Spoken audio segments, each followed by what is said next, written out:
because I'd always worked on end-of-life issues, I have always known about theories of bereavement and grief and the stages that people go through. And it didn't seem to me that the stages exactly fit, so I made up my own.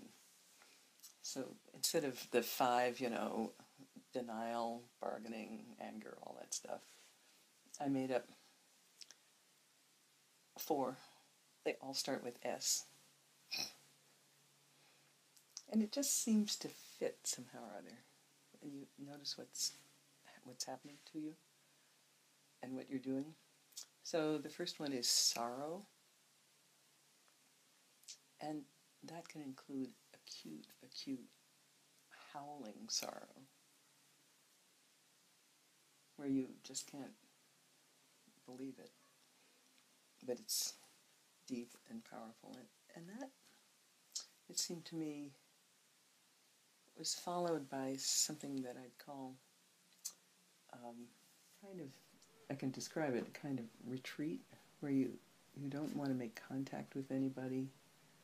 You don't avoid contact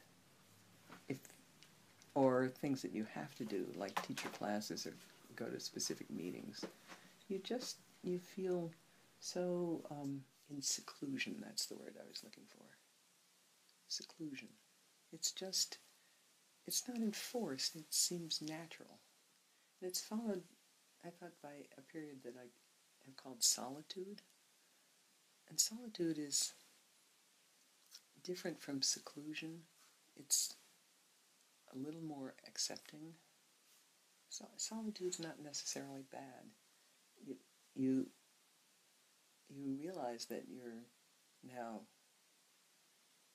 alone, in a sense, even though you have friends and people are tremendously solicitous. Still, you're here in solitude, and it's all right. 4th stage is what you'd call serenity, and it's a stage in which the anguish is reduced enough that acute sorrow stuff is reduced enough, and this has always been true, so that you can really celebrate what has been. We were pretty lucky. We loved each other. How good is that?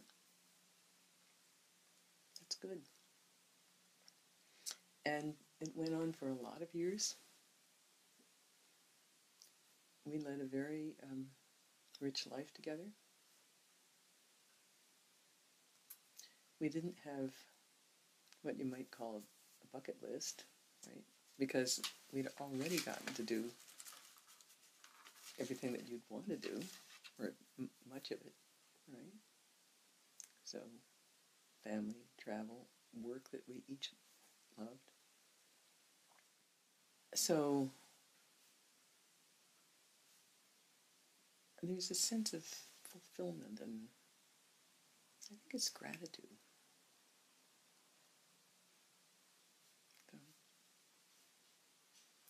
So you don't maintain serenity all the time. But that's what it feels like now.